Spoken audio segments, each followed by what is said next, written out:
And because they lacerated Trump over the records issue for months and months, they have to at least pretend to be consistent and press the White House on some obvious questions. Like, why did these records even come to light 6 years after Biden left office as VP? Now, we're supposed to believe that a president who claims to know nothing about documents stored for years in unsecured locations can be believed? Documents in his own garage and in his office? That president takes the handling of classified information very seriously.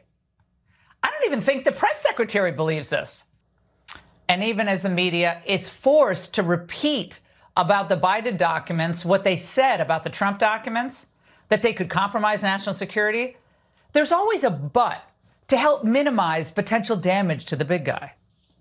Analysts say the documents found in President Biden's stash that were marked top secret could compromise national security if they fell into the wrong hands. But they also say this kind of mistake likely isn't unprecedented. It's not. It likely isn't unusual. Now, pay close attention to how all of this plays out, because everyone's credibility in Biden's political viability, already severely damaged, is on the line here. If only the supposed professionals who are supposed to be checks on authority acted as such. And if only the DOJ was blind in the pursuit of justice and didn't crave an indictment of Donald Trump. If only we had a president who cared more about what was good for the country and less about how to protect his family's corrupt business interests. But in the end, the truth eventually will come out. Drip, drip, drip. Just want to make sure that I heard that correctly. If only we had a president who cared more about what was good for the country and less about how to protect his family's corrupt business interest. Said by someone who spent 4 years carrying water for Donald Trump and his kids, who together made hundreds of millions of dollars while Trump was president by leveraging their businesses for financial gain. Yeah? Okay, just making sure. So let's touch on a few points here. We all know why Republicans are harping on this story, in that it's easy to take a shallow view of what's happening and say that Trump had classified documents outside of the White House and Biden had classified documents outside of the White House. But the fact is that the similarities end there. Biden's team found a dozen classified documents and immediately returned them to the National Archives. Trump's team spent more than a year ignoring requests from the National Archives to return several hundred classified documents. He had his lawyers sign a statement attesting falsely that all of the documents had been returned. They weren't, and the FBI had to go to a federal magistrate for a search warrant, which the magistrate agreed was necessary. The search warrant was executed, and lo and behold, federal officials did indeed find classified documents that were being withheld. And then Trump claimed that the FBI planted those documents, thereby offering a tacit admission that having those documents was indeed wrong. And then he claimed that the same documents that the FBI planted were actually declassified by him, even though his own lawyers refused to stand by that claim in any courtroom. If you think that those two things are the same, then I'm sorry, but either you have brainworms or are stuck in a Laura Ingraham rabbit hole, but either way, probably not great for your mental health. And let's be honest, if Trump had returned the documents at the very beginning, when the National Archives requested them, this entire thing would have been a non-story. On the list of Trump scandals, this wouldn't have even registered. But it was his unlawful retention of those documents and his obstruction of justice that set him apart, and which quite literally make up the charges against him. And look, none of this is to say that being in possession of classified documents is okay, because it poses a national security risk whether it's Biden or whether it's Trump. But the reason that Trump's punishment may very well be criminal, and Biden likely won't be punished at all, is because Trump knowingly withheld these documents despite numerous attempts to claw them back and then lied about it. Biden, on the other hand, had them returned as soon as he realized that they were there, and so there was no nefarious intent to break the law.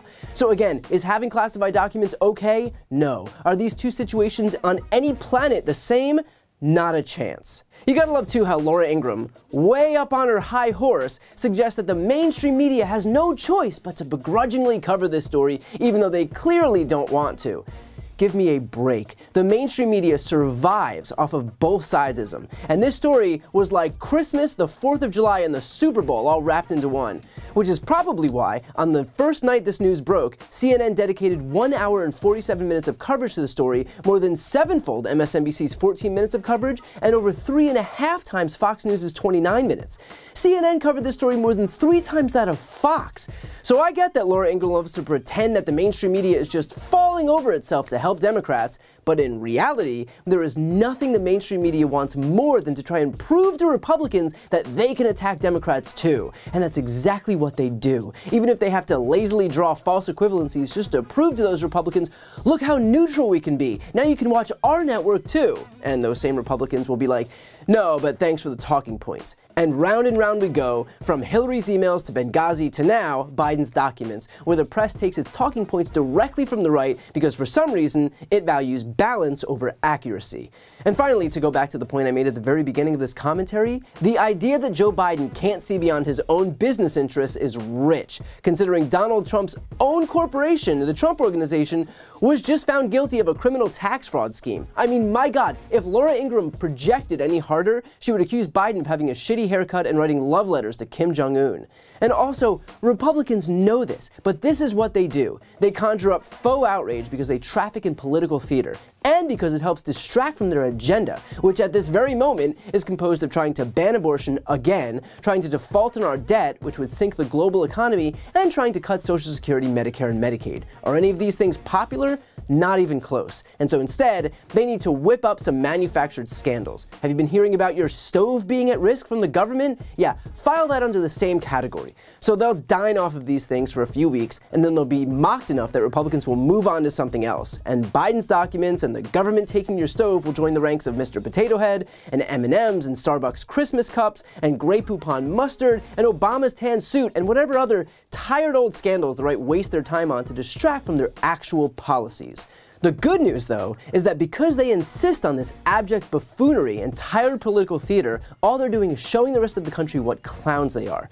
This stuff might work on a base that already supports them, but suggesting that Trump withholding several hundred classified documents to the point that a search warrant needed to be executed is the same as Biden finding 12 classified documents and immediately returning them is all the proof you need that Republicans aren't interested in reaching anyone else or relaying any facts. They just want lazy sensationalism and desperate gotcha moments. Because yet again, no one has more disdain for Republican audiences than Republican politicians and Republican media personalities.